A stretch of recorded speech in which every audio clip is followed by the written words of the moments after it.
Hello, students. My name is Sandeep Khatri, and I welcome you to my session on good faith as defense in भारतीय न्याय संहिता। जब हम ये important subject पढ़ते हैं भारतीय न्याय संहिता, तो इसमें गुड फेथ का क्या कॉन्सेप्ट है, क्या इस टर्म को डिफाइन किया गया है, और इसी टर्म को समझने के लिए हम समझेंगे section number 14 and section number 17 को भी आज इसी सेशन में। उसमें गुड फेथ का क्या रोल है, और जब हम बात करते हैं इग्नोरेंस ऑफ फैक्ट, क्या उसे एक्सक्यूज किया जा सकता है, and what is the difference between ignorance of law, और इसी कॉन्सेप्ट को हम पढ़ेंगे डिटेल में with a landmark judgment of R versus Tolson. तो without wasting a second, let's begin with this session. Students, जब हम बात करते हैं भारतीय न्याय संहिता की, तो इसमें चैप्टर नंबर 3 बात करता है जनरल एक्सेप्शंस की। अगर मैं इसे आईपीसी से रिलेट करूं तो वहां पे चैप्टर नंबर 4 बात करता था जनरल एक्सेप्शंस की। अब यह है चैप्टर नंबर 3, और इसमें आज हम करने वाले हैं सेक्शन नंबर 14 एंड 17। अगर आईपीसी से इसको रिलेट करें तो आपको याद आ गया होगा section number 76 and section number 79 इस कॉन्सेप्ट को जो है रेप्लिकेट करते थे। Good faith as a defence, जब हम बात करते हैं इस टर्म की गुड फेथ, तो क्या यह कहना गलत होगा कि यह अपने आप में एक थंब रूल है कि आपका केस अगर किसी भी जनरल एक्सेप्शन में फॉल करता है मोस्टली, तो वहां पर आपको गुड फेथ मिलेगा ही मिलेगा। और अगर गुड फेथ नहीं है, विच मीन्स कि वहां पर मेंस रिया है, तो क्या किसी जनरल डिफेंस का, जनरल एक्सेप्शन का आपको डिफेंस मिल सकता है? तो आंसर आएगा एब्सोल्युटली नॉट। तो मतलब गुड फेथ अपने आप में बहुत ही इंपॉर्टेंट कॉन्सेप्ट है। तो सबसे पहला सवाल उठता है कि सर गुड फेथ का मतलब क्या है, क्या इस टर्म को डिफाइन किया गया है? तो आपके सेक्शन नंबर 2 में क्लॉज 11 में गुड फेथ को डिफाइन किया गया है। सर गुड फेथ का मतलब क्या है? Nothing is said to be done or believed in good faith which is done or believed without due care and attention। मतलब अगर कोई भी काम आप विदाउट ड्यू केयर और अटेंशन के साथ करते हो, तो वो काम आपने गुड फेथ में तो नहीं किया है। देखिए, अब यहां पर आपका इंटरप्रिटेशन ऑफ स्टैच्यूज भी आ जाता है कि किस तरीके से एक टर्म को डिफाइन किया जा सकता है, उसको पॉजिटिव मैनर में भी और नेगेटिव मैनर में भी। यहां पे जो डिफाइन किया गया है वो नेगेटिव मैनर में किया गया है। अब इस गुड फेथ के मीनिंग को और अच्छे से समझने के लिए मैं आपको लेकर जाऊंगा सेक्शन नंबर 14 पे एंड सेक्शन नंबर 17 पे। जब हम बात करते हैं सेक्शन नंबर 14 की, तो इस पूरे कॉन्सेप्ट को, इस पूरे सेक्शन को मैंने सिर्फ 3 इंपॉर्टेंट एसेंशियल्स में डिवाइड कर दिया है। इट मींस कि अगर आपको ये 3 इंपॉर्टेंट एसेंशियल्स क्लियर हैं, अगर ये याद कर लिए हैं, तो सेक्शन नंबर 14 से आपको कोई भी सवाल आ जाए, चाहे वो डायरेक्ट क्वेश्चन आए या एप्लीकेशन बेस्ड क्वेश्चन आए, आप इजीली उसे आंसर कर सकते हो।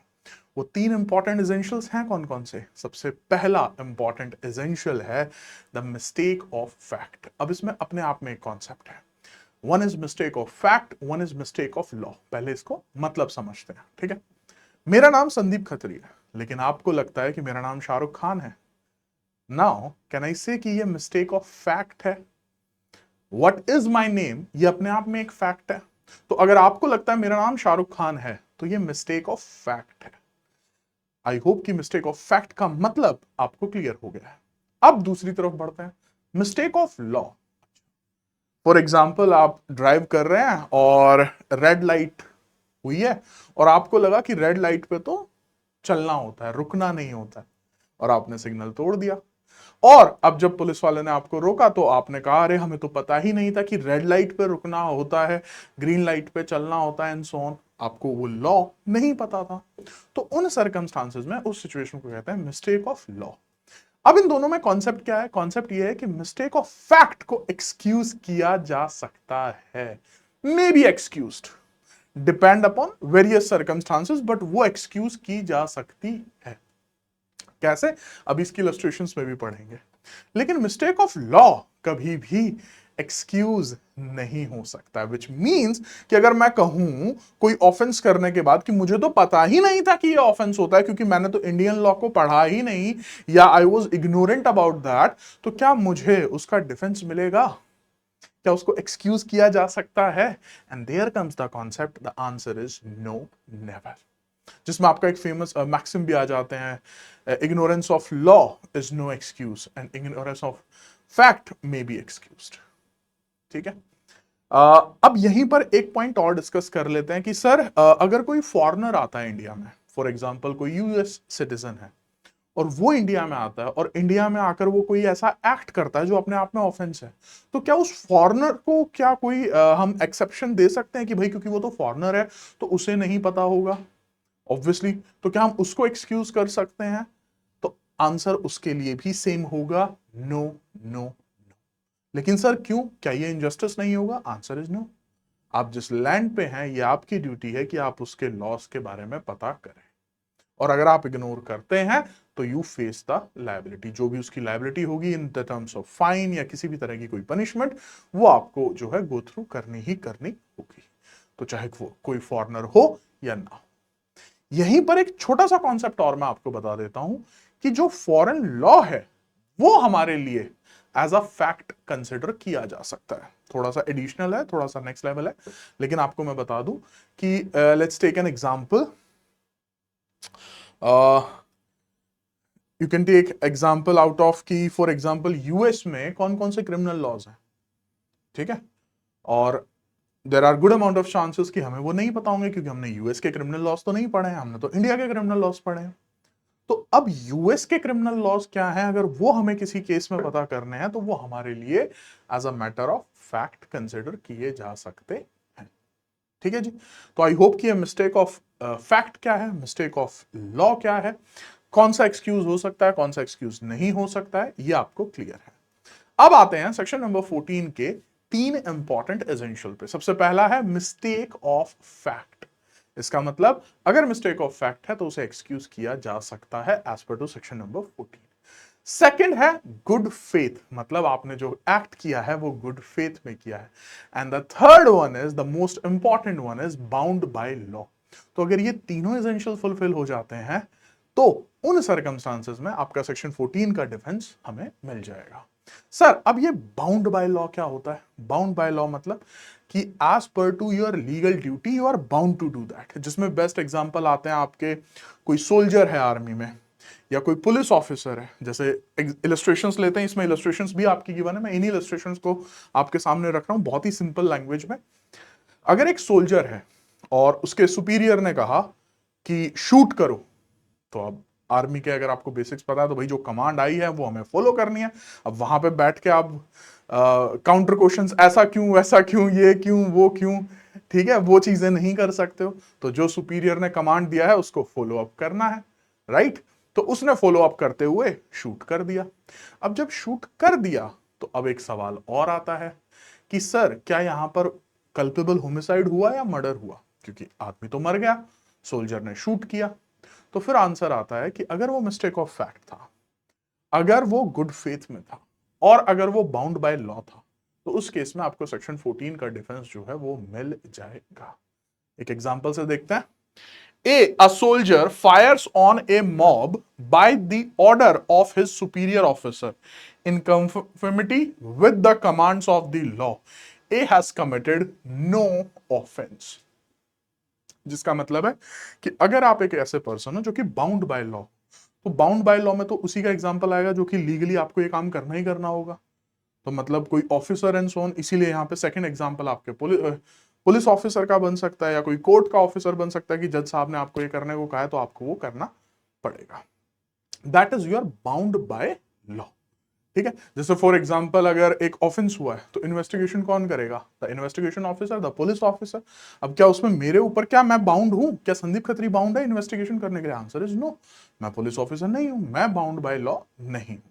So that is the concept of bound by law. And good faith is equally again very very very important। मतलब किसी भी तरह की कोई मेंसरिया वहां पर नहीं थी, जो भी आपने किया वो ड्यू केयर एंड अटेंशन के साथ आपने किया।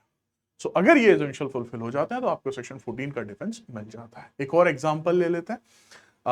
अगर कोर्ट में जज साहब ने कहा कि मिस्टर ए को अरेस्ट करके लेकर आओ, अब जो ऑफिसर गया वो मिस्टर ए को अरेस्ट करने गया, लेकिन वो गलती से मिस्टर बी को मिस्टर ए समझकर अरेस्ट कर लाया।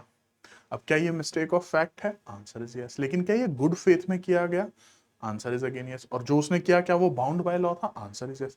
तो फिर उस ऑफिसर को जो है वो पनिशमेंट नहीं होगी। So that was your section number 14।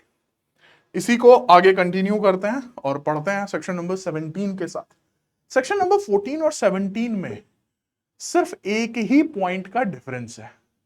वहां पर भी 3 पॉइंट्स थे, यहां पर भी 3 पॉइंट्स हैं। वहां पर था बाउंड बाय लॉ, यहां पर है जस्टिफाइड बाय लॉ। तो विच मीन्स जस्टिफिकेशन तो फिर वो किसी भी पर्सन की किसी भी एक्ट की आ सकती है, राइट? जैसे कि बहुत ही फेमस एग्जांपल लेने जा रहा हूं जो आपकी इलस्ट्रेशन में भी गिवन है और one of the famous Bollywood scenes से भी इंस्पायर है। पहले एग्जांपल पे फोकस करते हैं, फिर एसेंशियल्स पे आएंगे। आपने देखा होगा बॉलीवुड मूवीज में यूजुअली ये सीन बहुत ही फेमस है कि जो विलन है वो चाकू मार देता है एक पर्सन को, और उसके बाद हीरो की एंट्री होती है, और हीरो जैसे ही उस चाकू को निकालता है तो हाथ में उसके जो है नाइफ है, ठीक है। अब उसको निकालते ही उसकी डेथ हो जाती है, राइट, और तभी पुलिस आ जाती है। अब इस सिचुएशन में अगर आप पुलिस ऑफिसर हो तो आप क्या सोचोगे? भाई डेड बॉडी है, हाथ में चाकू है और इन्होंने ही मारा है, जबकि रियलिटी में कोई और उसे जो है मार के गया है। तो इस सिचुएशन में अगर पुलिस ऑफिसर उसको उसी मोमेंट पे अरेस्ट कर लेता है तो क्या वो जस्टिफाइड एक्ट होगा या गलत होगा? तो आंसर आएगा सर वो जस्टिफाइड एक्ट होगा। क्यों? क्योंकि उन सर्कमस्टांसेस में तो यही लग रहा था कि भाई इन्होंने ही जो है वो ऑफेंस किया है। इसी पॉइंट को और अच्छे से एक्सप्लेन करने के लिए मैं एक और इलस्ट्रेशन लेता हूं, उसको सुनिएगा। मान लीजिए ये एक फिजिकल क्लासरूम है और हमारी क्लास में एक स्टूडेंट अपना हैंड रेस करता है और कहता है सर मेरी वॉच थी, मेरा पर्स था मेरे बैग में और वो चोरी हो गया। मैंने कहा ठीक है। तो फिर हमने एक एक करके बैग्स की चेकिंग की और एक दूसरे स्टूडेंट के बैग में वो पर्स मिल गया। अब देखिए, क्योंकि उसके बैग में वो पर्स मिला, जिसके बैग में वो पर्स मिला है, क्या सर्कमस्टांसेस ये चीख चीख के कह रहे हैं कि भाई इसी ने चोरी की है, इसका चोरी से कुछ ना कुछ लेना देना है? Answer is yes. लेकिन अगर लेटर ऑन डिटेल्ड हम कोई वहां पे मान लो सीसीटीवी कैमरा थे, हम सीसीटीवी फुटेज देखते हैं तो हम देखते हैं कि चोर ने बाद में उस जब चेकिंग स्टार्ट हुई तो उनके बैग में वो पर्स रख दिया था, लेकिन वो तो हमें बाद में पता लगा। लेकिन उस मोमेंट पर क्या ये कहना गलत था कि भाई तुमने ही चोरी किया क्योंकि पर्स तो तुम्हारे बैग में मिला है? ठीक है। तो सबके सामने ये कहना कि हाँ भाई तुमने ही चोरी की है और क्योंकि पर्स तुम्हारे बैग में मिला है, तो क्या वहां पे वो डिफॉर्मेशन होगी या कोई और ऑफेंस होगा? And the answer is no, क्योंकि वो उन सिचुएशंस में जो भी स्टेटमेंट्स पास ऑन की गई वो जस्टिफाइड बाय लॉ थी। करेक्ट। अब आते हैं सेक्शन नंबर 17 के 3 इंपॉर्टेंट एसेंशियल्स पे। सबसे पहला important essential again mistake of fact, दूसरा important essential again your good faith, and the last one is justified by law. और अगर ये तीनों कंप्लीट होते हैं तो डिफेंस मिलता है सेक्शन नंबर 17। जो आपकी इलस्ट्रेशन इसमें बेयर एक्ट में गिवन है वही मैंने आपको जो है एक्सप्लेन की है विद सम मिर्च मसाला। अब इसी कॉन्सेप्ट को थोड़ा सा और समझते हैं with the help of A case law. इसमें एक लैंडमार्क जजमेंट आता है, that is are versus Toulson. अब आर वर्सेस टॉल्सन में हुआ क्या था, उसके मटेरियल फैक्ट्स क्या थे? तो उसके मटेरियल फैक्ट्स ये थे स्टूडेंट्स कि एक हस्बैंड और वाइफ है और हस्बैंड जो है अपनी वाइफ को डिजर्ट करके चले जाता है, छोड़ छाड़ के चले जाता है। अब कुछ साल बीत जाते हैं, तो कुछ साल बीतने के बाद हस्बैंड का ब्रदर आता है और इसको बताता है वाइफ को कि भाई आपके हस्बैंड की डेथ हो गई है। ठीक है। उसके बाद जो है वाइफ और उनके फादर अपनी तरफ से जितनी इंक्वायरी कर सकते हैं पता करने की कोशिश करते हैं कि भाई जिंदा है या मर गए हैं, या अगर जिंदा हैं तो कहाँ हैं, और उन्हें किसी तरह का कोई जो है अ, अ, ऐसा एविडेंस नहीं मिलता, ऐसे फैक्ट्स नहीं मिलते जिससे पता लगे कि हाँ वो जिंदा है। अब उनकी शादी को 5 साल हो चुके होते हैं। अब लॉ ये कहता है कि जब आप दूसरी शादी करने जाओगे तो दो ही सर्कमस्टांसेस में कर सकते हो, पहला या तो आप डाइवोर्स ले लो और दूसरा हस्बैंड की डेथ हो चुकी हो। तो अब यहां पे जब इंफॉर्मेशन खुद ब्रदर ने आके दी है और कि भाई डेथ हो ही चुकी है, तो उन सर्कमस्टांसेस में वो किसी और से शादी कर लेती है, लेकिन बाद में एंट्री हो जाती है हस्बैंड की। तो अब सवाल ये आता है कि क्या वाइफ को बाइगमी की पनिशमेंट मिलेगी? That is the question. आप यहां पे पॉज करके वीडियो को and you can think about the answer as well. Here comes the answer of this question. Bigamy की पनिशमेंट वाइफ को नहीं मिलेगी। क्यों सर? उन्होंने तो जो है 5 साल में ही शादी कर ली, लॉ तो कहता है कि 7 साल तक वेट करना था। तो क्या यहां पे मिस्टेक ऑफ फैक्ट है? क्या यहां पे मिस्टेक ऑफ फैक्ट है कि भाई वो जिंदा है या नहीं है, इसी बात की तो मिस्टेक, ये this is mistake of fact. और क्या जो भी किया गया वो जो जो सेकंड मैरिज की गई, क्या वो गुड फेथ में की गई? Answer is again yes. और क्या वो जस्टिफाइड बाय लॉ थी? Answer is again yes. तो यहां पे सेक्शन नंबर 17 में जो है वो इजीली डिफेंस मिल जाएगा और पनिशमेंट नहीं दी जाएगी। और I hope now section number 14 and section number 17 is clear too. अगर मैं बात करूं इसके अलावा भी, you can refer other sections as well when it comes to the concept of good faith. जैसे कि you can read section number 15 as well, कि कोई भी जज जो कि एक्ट करता है जुडिशरी, और वो जो एक्ट कर रहे हैं, अगर वो एक्ट जो है एक्टिंग जुडिशरी गुड फेथ में करते हैं, तो वहां पर भी उनको जो है सेक्शन नंबर 15 में भी डिफेंस दे दिया जाता है। So that was the concept of good faith. So students, I hope it is clear to you. Still, if you have any doubts, you can ask questions. ठीक है जी? That's it from my end as of now. See you in my next video. Till then, yes, it's time to say peace.